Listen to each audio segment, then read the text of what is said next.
Support WrestleTalk! Give us a subscribe. Ladies and gentlemen, welcome to the new era of WWE. I'm Ollie Davis, this is Luke Owen. So much has changed on this set as well. Oh, so much change. It's almost too much change. I can barely recognise where we are. The subtle things. Yeah. Subtle little changes. This is the WrestleRamble, of course. It's our review edition of Raw, which was opened by the return of Vince McMahon last night. God, first time he's been on TV since... I think Raw 25? No. He's been on before then, I'm sure of it. What, you mean he's been on since then? Yeah. Because he's been on TV well before Raw 25 as well. Yeah. A lot before. I'd say a handful of times. Okay, Ollie hilariously misspoke. Let's make fun of this guy. Let's make fun of Vince. Because he came out with, this was once upon a time cocky heel dancing. But I just felt like his heart wasn't in it. You know when you can tell where people... Like, even if you're a professional and your heart not's in it, it kind of seeps through. When he came out and he was doing this awkward granddad dancing... Like Theresa May. Yeah, it just didn't connect with me in the usual way. And usually I love seeing Vince, and it was a thrill to see Vince on this show. I thought it was remarkable in that, as a wrestling fan base, we have been... I'd say for the majority of 2018, bemoaning the McMahons, bemoaning Vince. He's out of touch. He's this, he's that. Can't wait to see him step down. You see all these sort of toxic fans being like, he's the worst. I can't wait till the XFL kicks off and he leaves. As soon as that music hits, everyone is on their feet, singing along, going like, hey, Vince is here, doing the bowing and everything. I'm like, Daniel Bryan's right. Fickle. I know. I was fully expecting that to happen. Yeah, I don't think that's bewildering at all. Nope. I would be the same. Because it's like, yeah, sure, it's hypocritical, but we're all hypocrites. Totally. And to see a Vince McMahon entrance, he hasn't got many. The Undertaker should never wrestle again. I believe that. But if The Undertaker does an entrance, I'm going to enjoy it a lot. Yes, bewildering is the wrong word to use. But this was... So the report is that Vince did not want to return as an on-screen character, as well WrestleVotes are reporting, which is kind of in line with the reports that have been around for sort of several years now, which is that Vince is done being on TV. He's had enough. He doesn't really want to do it anymore. He just wants to sit behind his little desk and direct the show and just be the head of creative. And he doesn't want to be, the responsibility of also being an on-screen character. But when ratings are in a slump, when ratings are bad... They just card him out because he's a proven ratings draw. And you just wheel him out there again to be like, do the dance and we'll pop a rating. Yeah, and that's what happened here. But it wasn't just it wasn't just an empty return that didn't mean anything. Because the idea was that Vince was going to announce a shake-up. That was the exact tweet. He's going to shake things up. And of course that brings... memories of the Superstar shake-up, which is what WWE call the draft these days. Mm-hmm. And with all that, and when Vince came out, he said, I've been doing this 25 years, and one of the reasons Raw has lasted that long is because we change with the times. Yeah, they always change with the times. Standing in front of a set that has not changed since 2008. Yep. The LCD is that really set, like that is written. I went back and researched it because it was a joke that got cut from my news. Oh, yeah? It's either 2008 or 2011, but I like the one that makes it seem worse. Yeah, totally. And, yeah, he says that, and he says, I can't do it by myself anymore, so let me bring out some people. Yeah. And I was genuinely curious about who this was going to be. I can't believe I didn't see this coming. It's Stephanie, it's Triple H, and it's Shane McMahon. Yeah. Vince McMahon there's a reason why he's the greatest promoter in the world of wrestling. Like, he's the biggest genius this industry has ever seen. Can we say the most successful guy? No, I'm going to say he's a genius. Okay. I'm going to call him a genius in this segment in particular, because, really... The reason why WWE has been bad for a lot of this year, I'm not going to say all of this year, because actually I think there's been portions of this year that have been very, very good. But let's say for the sake of argument, the Survivor Series up until TLC were very, very bad. and ratings were plummeting, this, that, and the other. The reason behind that is Vince McMahon, right? Like, he's the guy who oversees everything. He's the guy that signs off on everything. Everything that's bad on the show, Vince has been signing off on it. And yet here he comes out, and it's not just Vince, Steph's there as well, and Triple H and Shane, they're all sort of involved in this creative side of things. They're all signing it off as well as the upper echelon. And these four come out and go like, Baron Corbin's rubbish, any. It's all Baron Corbin's fault. And we, as fans, will go, yeah, Baron was bad, wasn't he? And it all was his fault. And the crowd bought into it, and they lapped it all up, and they booed Baron Corbin for him being bad. Stephanie's just like, they're booing you because you made Raw rubbish. I don't think so. I think you're confusing. Well, I'm here just to have a good time. I'm gonna, because it was a lively crowd, same town as TLC was the previous night, and the McMahons did every trick in the book to get the crowd to boo Baron Corbin. Triple H kept on saying, "Oh, come on, if you boo him, it was so good. You won't be able to hear Baron speak." And what happens is all those four out there, Baron Corbin comes out, and then they go to an ad break. And they come back. And apparently in that ad break was just Baron Corbin getting heat from the crowd. So I don't think everyone's bought into this idea that it's actually Baron Corbin. I think not everyone in the arena, maybe they were playing along with it. I think they just played along. I'm sticking to my guns. He's an absolute genius. No. He turned it around. He's he not. drew all the heat away from himself. But it didn't work. I don't think it anyone... did work. Did it? No one in the arena booed Baron Corbin. You surveyed every single person. I did actually. Yeah. Okay, I've got all of the evidence to prove as much. I certainly didn't buy into it. Absolutely not. I don't think, I haven't read a single review that bought into it, and I do think the people there were just up for a good time and they played along with it. But before Baron came out, Stephanie, like this whole idea that Stephanie and Triple H and Shane McMahon are the people to take over from Vince. Like, that's what it was like, this, I'm going to step aside or at least have these people working with me now. It's like, what? But not even like as a backstage thing. On your product, in kayfabe, they've been in control of these shows for the last 2 years. But that's what I mean. This is what I'm talking about, how good Vince McMahon is as a promoter and as a storyteller, to essentially just make us But it's a bad story. I know, but it's not like the crowd went, this is a bad story and we should all just turn on this. They all went, this is great. We're going to have a good time with this. He could and I think he could have done this in any town and he would have got the same reaction, because they're very good at manipulating the crowd into reacting the way they want them to react. But I don't think that's a long-lasting thing. Like, as soon as they walk out and watch next week, they're going to be like, no, it's still crap. Let's not keep going over this point, because we're not getting anywhere on that. You think that the live crowd means something in their reactions here. I don't. So, but what the changes that they teased, Triple H said that Stephanie admitted they've been letting down their audience. And now we're going to be the authority, us as fans. And Hunter promises new faces and changes. It was just a promo that sounded so much like a press release. It was all PR. It was corporate speak. I made the joke in my news that, us as investors are now the authority. I mean, sorry, fans, or, Q4 was a really bad month for creative. I mean, sorry, the last few weeks of TV were bad for creative. Nothing of this came off as genuine, and there's a track record of this. This is almost a biannual event where we talked about it in yesterday's TLC. Shane McMahon came back in 2016 and said the same thing. Said, you've let ratings slide. Stephanie, you've dominated, you've suffocated. That was another word they used. What's your roster? And now I'm here to make a change.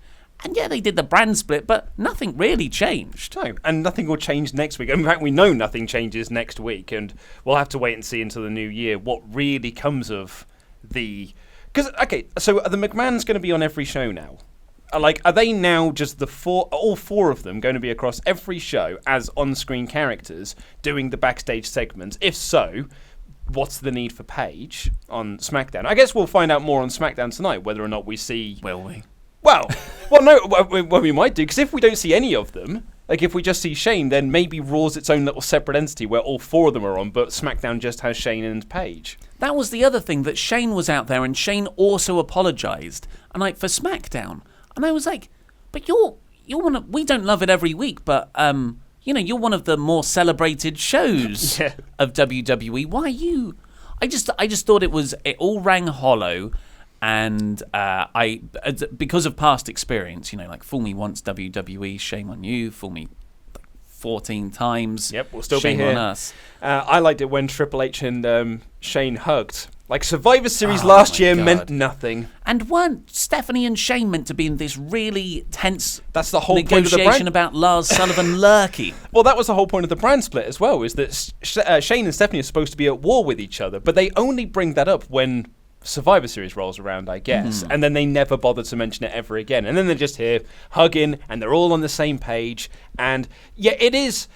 I thought that this whole opening thing felt like pandering. But especially when Triple H were like, you are pointing to the audience, you're the authority figure now. And I was like, get lost. Like, I don't really buy into that at all. It was very empty pandering. And it, like, if they did that segment and then the rest of the show was completely different, we would be talking about this in a much more positive way. But this episode of Raw, there was nothing to differentiate it from the last few weeks of crap TV we've had. Nope. The only thing, where they've made an effort, which seems like it was hastily thrown together anyway, were these NXT advertised call-ups. Yes. Which they, halfway through the show, they say, coming on their way to WWE. Yeah. Which is just like bless them. Branding. They're coming up. They really earned their way. It was just missing the little TM next to it. Yeah. And they ran, Michael Cole introduces this segment as, here's all the things that are going to drastically shake up WWE, Raw and SmackDown. And they do video packages, back-to-back video packages, which weren't, even that impressive video packages. No. It seems like they were just put together at the last moment. And we're let's just do it all in the same segment.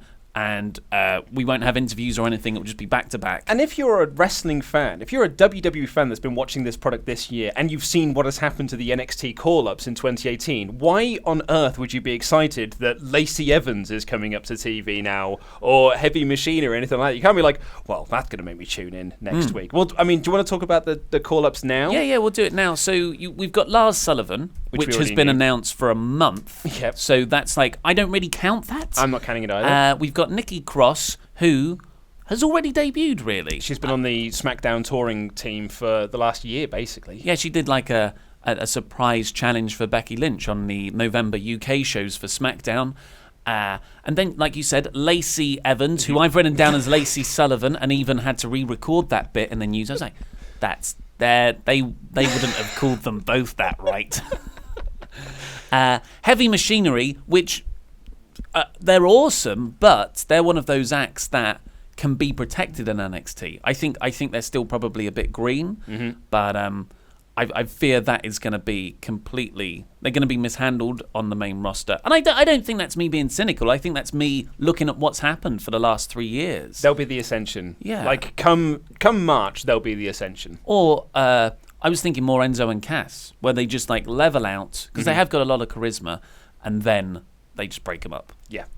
And although that does mean then Otis can become WWE champion, which, as we all know, is the main goal of this company, right? And if that's what the new era ends up being, I'm all for it. I've said it in the NXT review. If Otis Dozovich is not WWE champion at some point, this company hasn't a clue. And the last one is EC3. Yes, who was reportedly, according to PW Insider, he was going to be called up after SummerSlam, but the concussion that he suffered during the Velveteen Dream TakeOver match scuppered all of those plans. And that's probably quite clear from watching NXT, because he's not done a lot since. He's been sort of in a feud with Undisputed Era, but it was also, very much in the background because they had War Games to deal with. And now they're sort of picking that back up again. And clearly it's not going to go anywhere, because now we know he's going up to the main roster. Yeah, so EC3 is a guy who I think should have just gone straight to the main roster. He didn't need to go to NXT. Because a lot of guys don't need to go to developmental, but their style fits the indie scene that they're trying to, destroy. So replicate, whatever, potato. But EC3, fantastic look, fantastic promos, just fine wrestler. And for NXT, you can't be just fine. But you can on the main roster, where looks and promo abilities get you a lot further.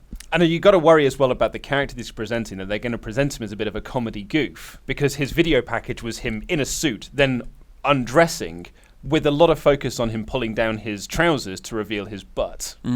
in pants, obviously, but at the same time, I just saw that, I was like, uh-oh, comedy goof, I guess. Yeah. Not that that's the worst thing, you know. No, he's very good. He's very good. He's a very funny guy. He always wanted to do comedy. He always did comedy anyway.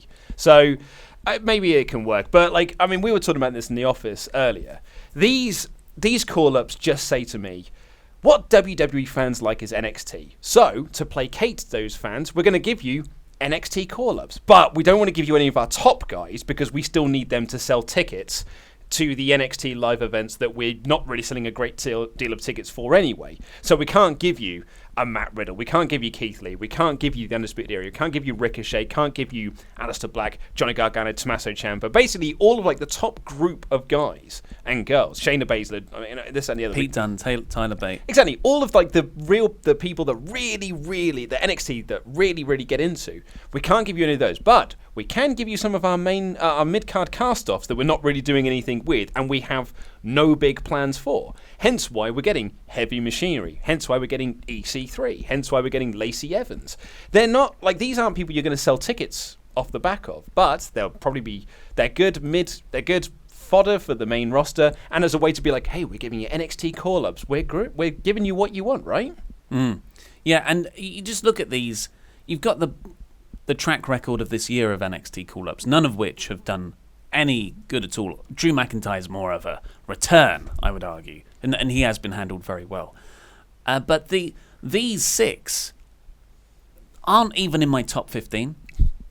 People I would bring up. Heavy Machinery would, just because I think Otis Dozovic is great, but again, then you want to see them have a proper run in NXT first. I was about to say, but they need like another year or so. Lacey Evans needs like so much more time, I'd say, in developmental. Like, she's got a good character, but like I've never watched a Lacey Evans match and be like, God, she's brilliant. God, she needs to go up to the main roster. So that's the most immediate change. None of these people debuted on the show. Spoiler for next week's episode, it's pre-taped. Good God, imagine being there live. You watch this 3-hour show and you have another 3-hour show right after of Raw in the live arena, because that's what they're going to use for the Christmas Eve episode next Monday. So we already know the results. There's no McMahon's on it, and there's none of these NXT call-ups. The next episode after that is New Year's Eve, so that's going to be live, I think, but I can't see them doing anything big on a holiday episode.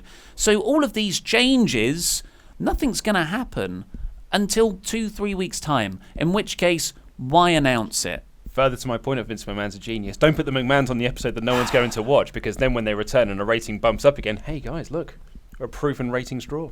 I don't know why you're belabouring this point. Let's get on with some Patreon shout-outs, and after that we'll be talking about how sort of lackluster the rest of the new era is.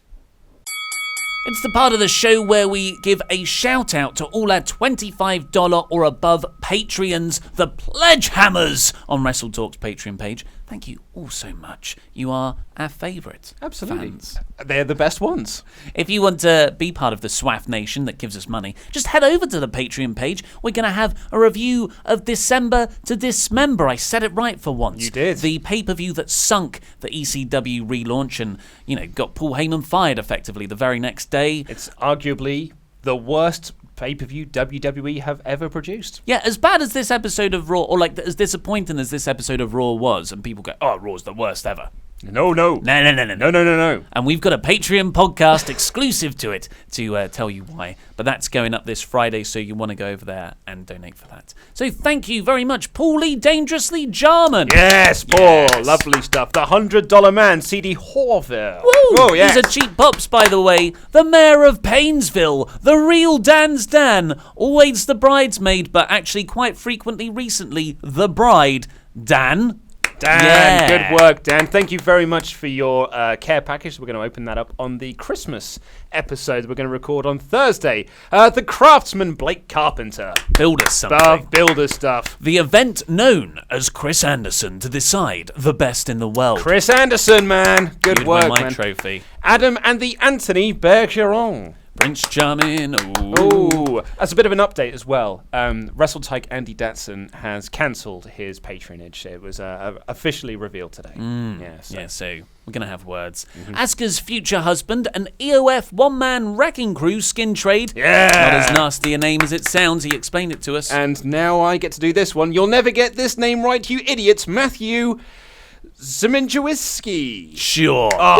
That's a great name. I'm very bad at this. Brett the Hitman Matthew Williams. Hey, lovely stuff. Killer Chris Phillips. Yes. Infinite Crisis, Chris Jenkins. Hammerman, Hammer He's time. making us hammers. I want to be like you, Chris Louis. Yes. Well, we're doing a lot of them in a row. Christopher the Condor Johnson. Oh, that's right. Fly away. Let's have a drink, Christopher Travis Merryman. We will on Thursday. It's on you. It's our Christmas party. Courtney Villainous Havoc Summers. She's one of our longest ever running Patreons. Thank you so much. Great. Dive. Dylan Cachetta. I missed out a ... dive joke over the weekend. I'm annoyed about that. They drew first blood, not me.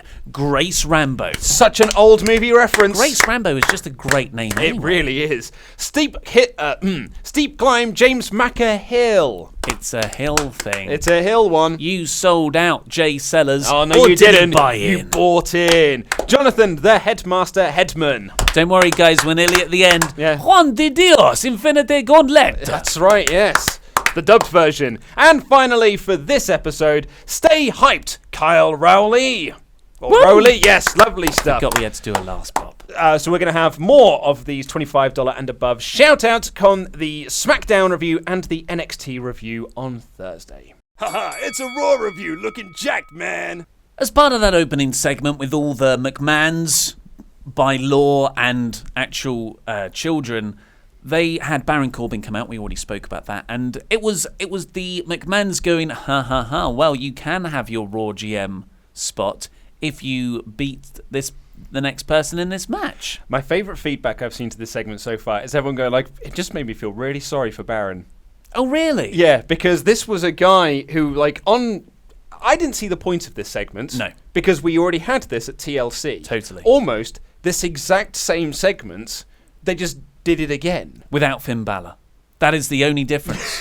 and no Braun Strowman. I thought Finn was there. Yeah. Yeah. Maybe he was. He could have been. Just smiling behind in the crowd as like a creepy face. Yeah, because Triple H says to Baron Corbin, you can have, the McMahons have this sort of huddle, and then Triple H says, Vince McMahon's, a brilliant promoter, and he said that you can have your job if you beat this man, and it's Kurt Angle. So Kurt Angle comes out, and then they reveal that they go to the back, and then Stephanie says, oh, there's a special guest referee. And the special guest referee is Heath Slater, the man who had a 7-day-long storyline about It was great, though. It was good. What a good storyline. I just wish it would have been given more time. They should have started earlier. That's all I'm saying. And then Slater comes out. I like Slater's reaction to all of this as well, because he's saying to all of them, right down the middle. I'm going to call this right down the middle. High-fiving, shaking hands with Vince, right down the middle. Very good. And then Michael Cole had my line of the night when Baron Corbin is about to have this match with Kurt Angle, with Heath Slater as a special guest referee, and Kurt Angle goes, Corbin may get his tonight. I was like, he got it last night, you div. This has already happened. My favourite Michael Cole line was much later on in the show, where he introduced the recap of the opening segment with the McMahons. And he said, already, it was a couple of hours after that segment, now it's time to look back at that iconic segment. And I just wished so much pain on everyone. Yeah. That's an awful thing to make me want, yeah, totally, to feel people. Yeah, iconic. So after that, they played this up for comedy, where Triple H would come out and say, oh, actually, it's a handicap match, and Gable and Rude come down along with Apollo Crews, and I think that's everyone. And then Shane McMahon comes out after that. Oh, and it's a no DQ match, so they all just get chairs and start beating up Baron. Yeah, it's the crowd were chanting for tables, and they didn't use the tables to win. They just did the Olympic Slam spot and pin. But then Gable and Rude had the wherewithal to go and get a table, bring it in, and then they put Baron through. Well, you say they had had an Olympic Slam. You say they had the wherewithal. That's not what Michael Cole said. Michael Cole said, "We're listening to the audience. Right. We're giving you table spots." Like the McMahons had decided that, hey, go out there and put him through a goddamn table. Yeah. I didn't feel sorry for Baron. I kind of felt sorrier for me because this was the exact same segment as TLC after a segment where you just promised change. Yeah. Like, do you not see? Do you not see how like instantly hypocritical that is? And it just makes me go, oh, okay. And it's not the craziest thing in the world doing a very similar segment to what you did before, but with all the goodwill you need to restore in me, just do something different for your next one. Just start new storylines. But this one just set the whole show up for it's exactly the same as every other bad week we've had for the last couple of months with the same storylines and the same feuds. You say that though, but the crowd loved it. Look, the crowd. Let's write off the crowd. Wait, you can't choose to when you. I can. When you pick. I just did. When you want to reference the crowd react to something, and when you don't. When they don't agree with me, they are idiot crowd. Idiot crowd. The crowd loved it. The crowd loved this segment. It was probably part of the loudest they were all night. Yep. So that Baron Corbin lost. He did. So he had a bad night. Poor old Baron Corbin. It's his fault. He's had a dreadful 24 hours. Yeah. Who thought that Baron could top his SummerSlam failed Money in the Bank cash-in from last year? Yeah. By just being kayfabe bad this year. Oh yeah. Well, it's all his fault. Every single thing that's been bad with WWE this year is all Baron Corbin's fault. Following up that repetitive segment. For the new era with the changes, we got Finn Balor versus Dolph Ziggler. It was a fine match. Drew McIntyre came down at the end and beat them both up, making it a double DQ, so like a draw. And change. Yeah, it was just why? I don't really care about seeing these three together anymore. I just want something new for Drew. Yeah, I mean, I don't want to come across like I'm negative. Everyone said I was really negative in the show yesterday, despite the fact that I gave the show 4 out of 5. So somehow I was still really negative about TLC. But like this just feels like it's a step down for Drew McIntyre. Yeah. Like this really feels like we're moving him out of that possible main event picture into a mid-card feud.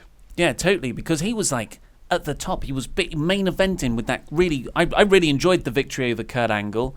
And he's just been flattened out since. Remember, like totally bizarre. Before Crown Jewel, he was saying like I should be in the. It should be a triple threat with me involved for the Universal Championship. And we were like, yeah, absolutely, it bloody should be. We were all saying he should be the champion. He should be the guy to take the belt. And here he is now in a mid-card feud that's going nowhere. And spoilers again for next week. He don't win that triple threat. And I guess because it's a holiday show, so the baby faces have to always win, which is fine, really. But he also gets beaten up after the match. Yeah. So it's just, like, I get that these next 2 weeks are right off holiday period. We're almost out of continuity, but, man, it doesn't do anyone any favours when you're trying to build momentum for new stars, when you're trying to create this new era. That's what I mean, yeah. And then you immediately stall. Yeah. It's like my friend Richard Brown. He, when he was 16 and he took his driving test for the second time, he stalled and then tried to go down the wrong way down a one-way street on turning out of the test centre. Nice.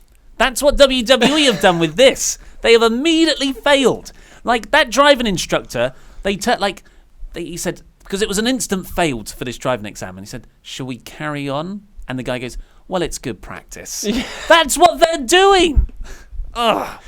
Yep. So after that, we got Dean Ambrose coming out, still doing his germaphobe gimmick, which is fine, I guess. I'm not into it at all. I think it's a good look. I know you say Del Boy, but I quite like the gas mask guys. I'm only saying it as a joke. I think it actually looks quite good. Yeah, and but he comes out and he tries to goad Seth Rollins out, and Seth isn't answering, so he issues an open challenge for the Intercontinental title that he won the previous night, answered by Tyler Breeze to a pop. Yeah, a decent. Well, decent's a strong word. Yeah, he got a reaction.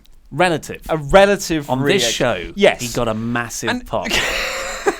Well, he didn't get as big a pop as Baron Corbin getting put through a table. No. But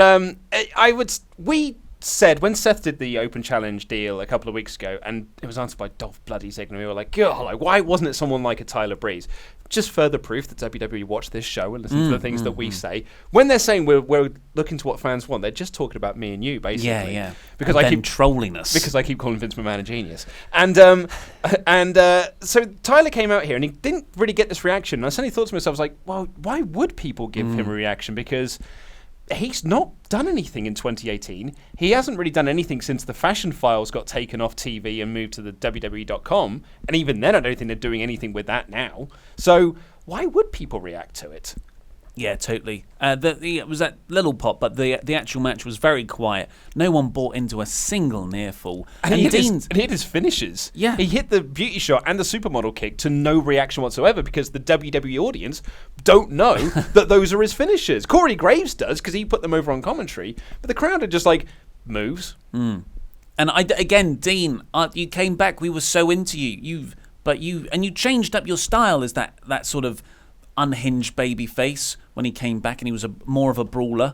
Just don't keep that. Don't go to Rest Hold City because that's what he did here again. It was like grinding in the headlock.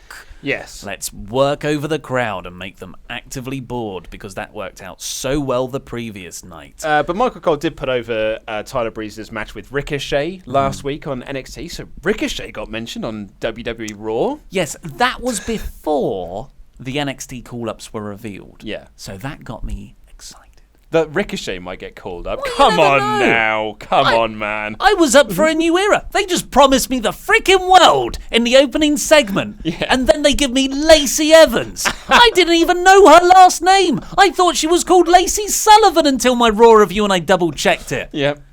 Christ.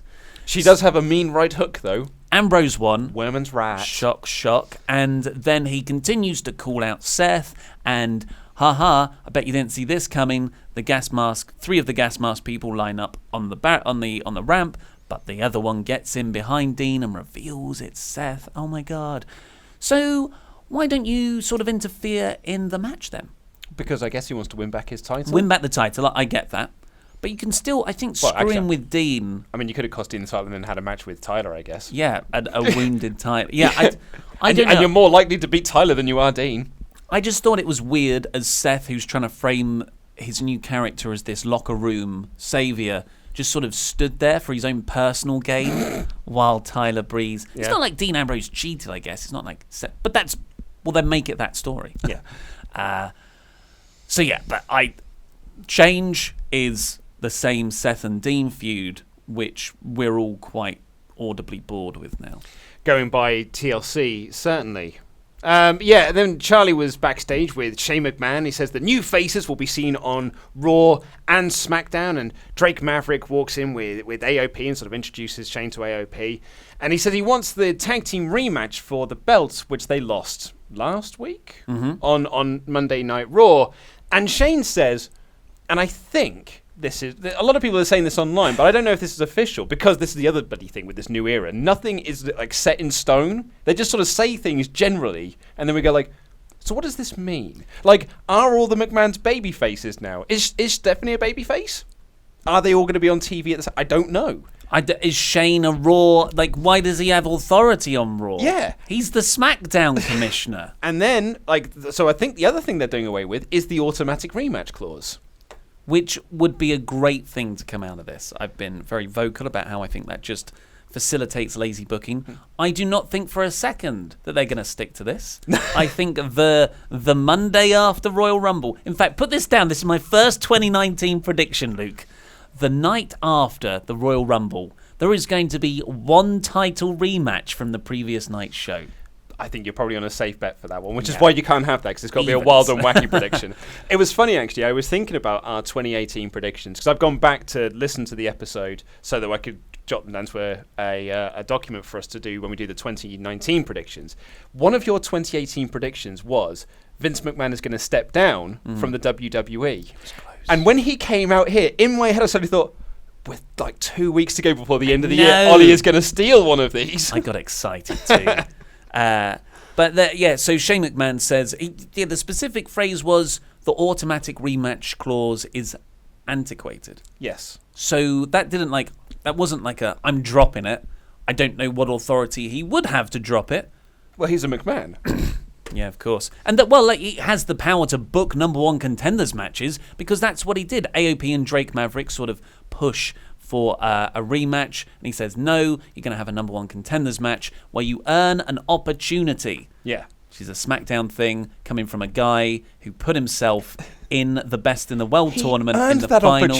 He earned that opportunity and made SmackDown the A show by winning. I said before we came in here, I was like, you know what? This show didn't make me too angry. I just think it's stupid, and we can have a fun review of just looking at how stupid WWE. But I'm getting angry.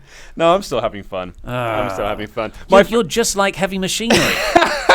They just want to have fun. They just want to have fun, like he does the worm or the caterpillar. My favourite thing about this is when Shane opened up this segment by saying, we're going to see new faces on Raw. And then he said, you're going to have a number one contendership match, a fatal four-way between the B team, Revival, and I was like, and he's going to say a new name. Because he's just promised us at the start of the segment a new name. And then it was like, Lucha House Party. And I was like, oh, cool, so no new names then. Yeah. Yeah. But at least Lucha House Party didn't have handicap. That they weren't like a three-man unit in this match. I guess was all Baron Corbin's doing.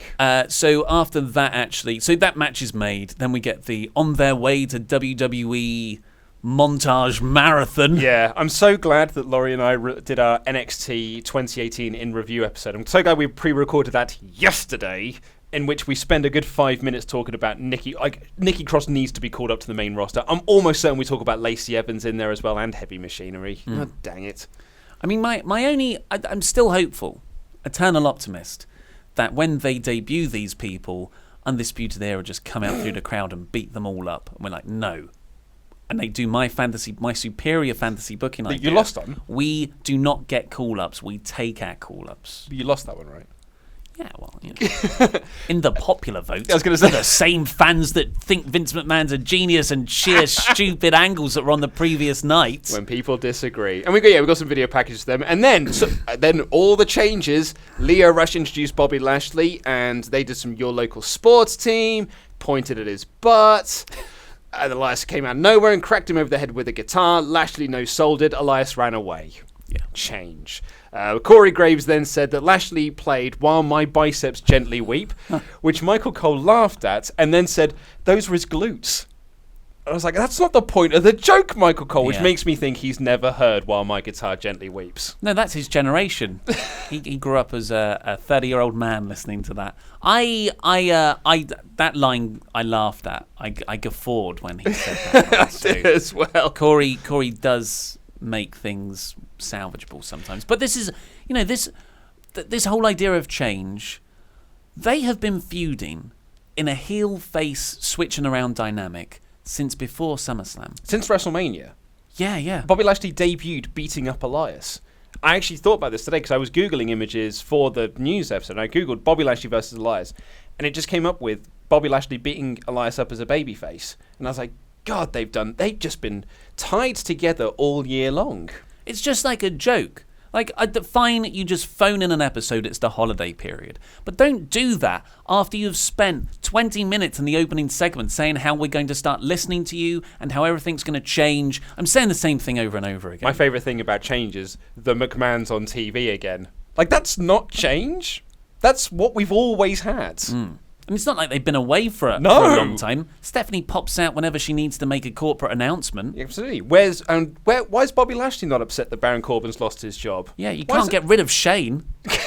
yeah, Drew and Bobby. Oh, who cares? But no honor among thieves, I guess you can say. Then we got a video package for Sami Zayn. Yeah. Returning soon. I thought he was out longer. I thought he was out longer as well, but apparently not. Did you see his tweet that he put up? I didn't. But the video package referred to him in quite just it made my skin crawl a little bit. The ruthless Sami Zayn, and I don't think he needs the outlandish Rich Swann or the gentleman Jack Gallagher. So Sami Zayn posted up on Twitter, during this time off, I've been working on becoming a better person and letting go of a lot of toxic elements that became egotism and ambition. But I watched the teaser for my return on Raw and remembered how good I am at pro wrestling. I actually forget how great I am. That is the Sami Zayn I want. Yeah, well, let's hope we get it. because he's excellent. Yeah. It's just he was booked awfully this year. Yeah. Then we got the actual tag match to crown the new number one contenders. It was a thing. They did things. AOP were the only ones to get an entrance. They just mentioned on commentary, Lucha house rules have been abolished. So that storyline was done for weeks on end with no payoff whatsoever. Yeah, well, I don't know how you pay off the baby faces beating up the heels at an unfair advantage every week. You blame it on Baron Corbin. Yeah, but they sort of had a net gain here for me for Lucha House Party because I enjoyed the great spot where Kalisto gets onto Lince Dorado's shoulders and just does a splash onto somebody. That was really good. But then Grand Metalik's clacker thing. That was insanely annoying. Oh man, clackers are annoying. Tell me something I don't know. Yeah.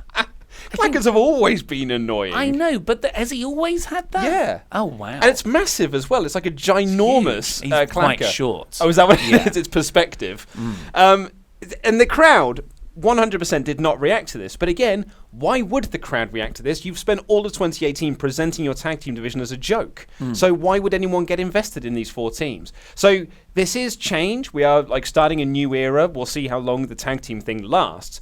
But this is like you've got to rebuild this tag team division because you've conditioned your audience to think that none of these teams matter. So I'm just not going to bother cheering for them. Yeah, so the Revival won, which sets up a match next week on the Christmas Eve episode against Gable and Rude, the champions. And, that's a freaking NXT dream match right there. That could be an excellent feud with a series of matches. The Revival could get a heel win out of there and the babyfaces could come back at the end. There's a 6-month great program there that writes itself, really. But it's just going to be a holiday one-off title match. Yes, pretty much. So it's like, why should I get invested in this? Because the tag division, like you said, has been revamped like 4 times this year. AOP come in, the Matt Hardy and Bray Wyatt are champions. Drew and Dolph.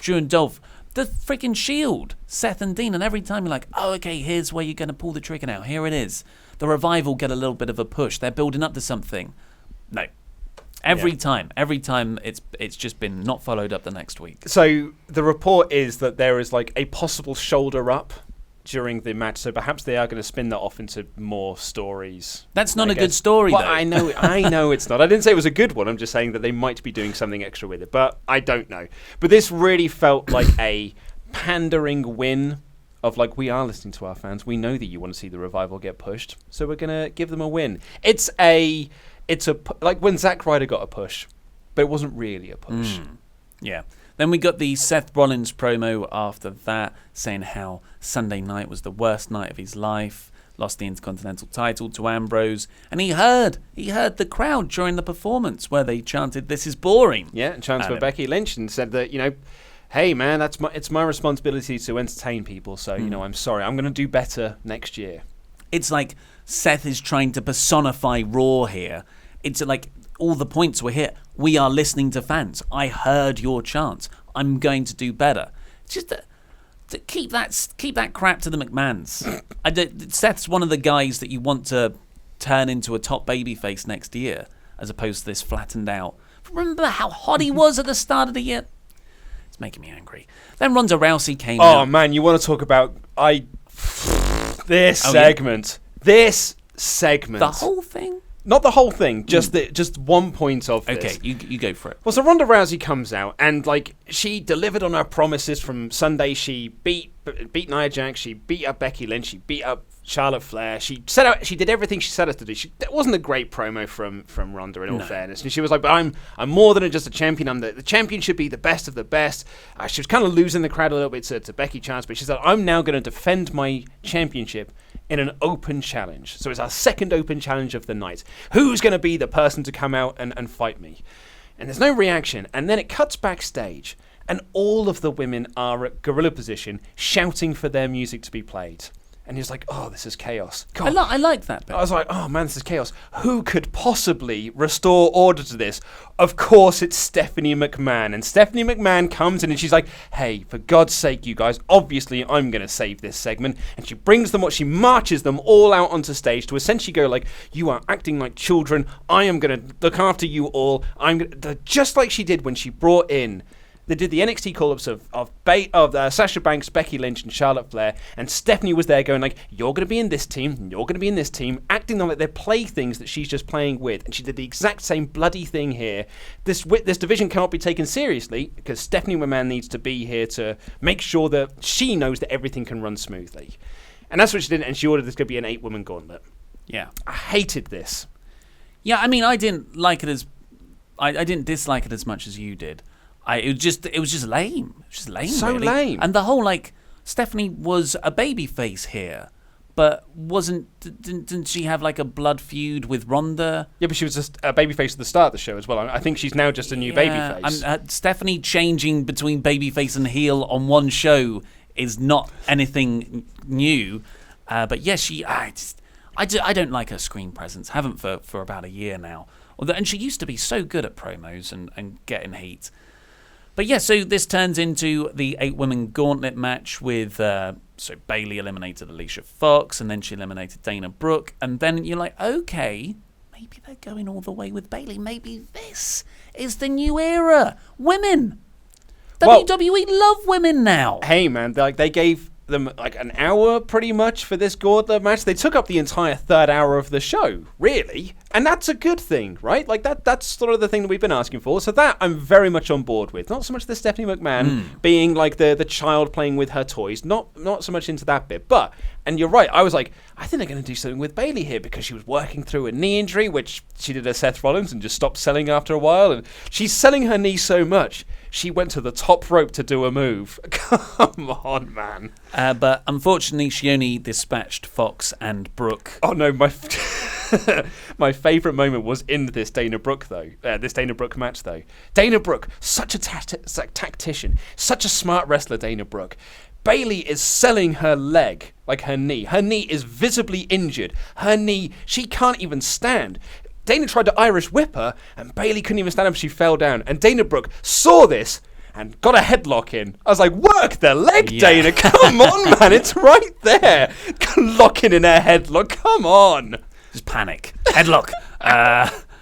So, yeah, Bayley, the next one out is Mickie James, and they have a pretty decent back and forth, but I guess Bayley's too tired, and Mickie James beats her because Bayley couldn't come up against Natalya, I suppose, because you want it to be babyface heel. But you got more people yet. Yeah, but no. I see what you're saying. So Mickie wins here, and then Natalya comes out. No. Oh, no, it was Ember Moon. Yeah. So Ember Moon, they have a good back and forth. Yeah, they did a face versus face with Moon and Natalya. Yep, that's a good point. Eclipse from the top to win, and Natalya then comes out and beats Ember Moon. And then we get a rematch from TLC of Natalya versus Ruby Riott. So I think that's where it got good with the Ember Moon Natalya stuff. Or actually, to be fair, Moon and Mickie James. It's a shame Bayley had not the greatest caliber of wrestler to work with. No, but she was getting a really good reaction from the crowd. I think it's because people thought, yes, maybe she'll go the distance. They were more hot for Bayley than they were for, I'd say, most of the other stuff in this, apart from the Bank stuff towards the end. We should also mention as well, we got a video package after the Dana Brooke elimination that Kevin Owens is also returning soon. Interesting that Zayn and Owens were separate video packages. The word soon scares me because that's 18 weeks it can be. Yeah. The most extraordinary Emelina stretch. So where were we after Ruby Riott was beaten by Natalya? Yeah, Natalya beat Ruby Riott, and then it's boss time. I thought Riott might win and then go on to face We've Ronda. been saying this in Super Showdown, man. Yeah. But then Sasha Banks came out last in the Wonder Woman outfit. So you know it's special. Yep. And I thought, okay, surely now is when they're going to do something, right? Sasha Banks has come down last. Usually it's the heel who takes advantage of the person who's been in there for ages. I mean, really, that story would have worked better with her tag team partner Bayley, who'd been in there from the start. But okay, it's Natalya. Not really into Natalya, but I think this is where Banks is going to... No, Natalya won. It was a good match. Mm-hmm. It was good. Especially this last bit. Banks and Natalya worked really well together. But the whole listening to the fans idea, the whole change idea, and you haven't delivered on that for the whole show. You really had to do something here that wasn't exactly the same as... That whole Natalya Ronda thing has been in the back works since Ronda came in, really. Yeah. When Natty went over to Raw after the Superstar shakeup. Yeah, and you could say, oh, that's good long-term storytelling. Not really, because they just dropped it for a few months and now it's back again and no one is really into that story anyway. Like, imagine if Banks turned heel here. Yeah. Or if, actually, there's one last person to come out for the gauntlet, Becky Lynch I comes was down. fully expecting Becky to be number 8. I was fully expecting, because like you, I thought they've got to do something big at the end here. It can't just be Sasha Banks or whoever the hell is left on the roster. Well, if it was Banks and she turned heel, I think that would have... absolutely, yeah. But I in my head, I was like, man, I bet you it's Becky Lynch. They've got to do something big. And then it was Banks, and I was like, okay, that's fine. I've got to listen to Boss Time. And then they had a really good match. And yeah, like you, I was like, so you're just almost waiting for something to happen. And I guess it doesn't really matter because the match is next week. Stephanie had a nice botch of a line when she said it was going to happen tonight because technically it was going to happen tonight. Yeah. But really on TV it's happening next week. So, but it's... Yeah, so it doesn't really matter because it pays off next week and they have a match and it's not going to go anywhere further because nothing big's happening. So I guess it's fine, but... why do the show of this is going to be the big load of change when you don't actually do anything that's going to affect change? It's a big load of something. Well, and it's interesting as well because I don't know if I wasn't surprised by this, I wouldn't say, but I thought I'd check the reaction on Twitter. I like to sort of check the reaction on Twitter after watching Raw, not just from like people I follow, but just like you see at the side the trending topics, you sort of click into those and see what some of the other people are thinking about it. Some are like the sort of fans you see on the ticker tape throughout, which they brought back. Joe Schmo, exactly. Average fan. Yeah. And it turns out that the general consensus is that Sasha Banks is the greatest women's wrestler in WWE and possibly really on the good. planet. She is really good. But I was like, is she really the best wrestler in WWE? I mean, it's someone who watches WWE exclusively might think that. But even so, if you're watching exclusively WWE, would you say that Sasha Banks after the last year? No. Not even excellent. from a kayfabe. And she's excellent as well. Yeah. Like, she's so good. But I don't think she's had a great year. But it's just, we're listening to fans. Who wants Natalya to... Like, who's behind Natalya? I like Natalya, but I don't really care about her in a character getting a title shot. I don't think I've ever been invested in a Natalya feud or storyline. Sure, I'm like... because she's got like the Hart legacy and she is a very, very good wrestler. It's just she's lacking something that connects with me and I think a lot of other people. Well, we'll find out because I guarantee there'll be some comments that be like, I've always been a It's like when you start saying bad things about Alicia Fox being a bad wrestler and all of a sudden all these Alicia Fox fans came out being like, no, she's a pioneer. She's a legend. Or, as I discovered in TLC yesterday, people love Renee Young on commentary. Oh, wow, really? Oh, yeah, there's a lot of people like, why do you hate Renee Young on commentary so much? Yeah, she's bad. So that's it. That's the big change, that nothing has changed. Yeah, and they announced next week that it's which you're going to see on the Christmas Eve episode if anyone watches it. It's Finn Balor versus Drew versus Dolph, Elias versus Bobby Lashley in a Miracle on 34th Street fight. Paul Heyman will be there to talk about the Universal Championship and mega main event of Seth Rollins versus Baron Corbin. Change. And we're getting Ronda versus Natty as well. So they announced all that right at the end of the show with a few graphics and a little ticker at the bottom. And I was like, okay, well, this didn't, the era didn't change much. Nothing's really changed. But that shows a bit of forward planning. They're building something that's going to happen next week. They're building stuff. Maybe they'll start doing long-term booking now and promoting matches ahead of time. No, it was because it was happening literally right after the show. And they'd already written it. In the live taping. And Vince McMahon couldn't change it anymore. So they're like, yeah, we can actually promote these ones because they're actually going to happen in 10 minutes' time. When Natalya won and Ronda came out and they posed on the stage... Oh, yeah, I thought to myself, God... I wonder what the main event of this show's going to be. It did not feel big and time. it just ended, and I was like, oh. Okay, the show's over then. I guess I can go about my business. I'll start prepping the news, I guess. If you just moved the McMahon segment to the end and just said, oh yeah, all that stuff, we're not going to do that anymore. But it's going to start in the new year. Yeah. So enjoy it. Happy Christmas, guys. See you in 2019. Like, that would have been a much better way, but because they set up everyone's expectations at the start, and some people say, oh, sometimes your problem is that you get too far into the fantasy booking thing, and you decide what you want to see and then get annoyed when you don't see it. And that's a valid criticism of me. I think a lot of the more passionate fan base who just want something good. God, you're so bad, you want something better of wrestling. But I don't think that criticism holds water here, because they specifically promised that at the start of the show for a long period of time with all the company's top officials. Yep. So yes. Yeah. Change is a 20-minute McMahon promo at the start of a show.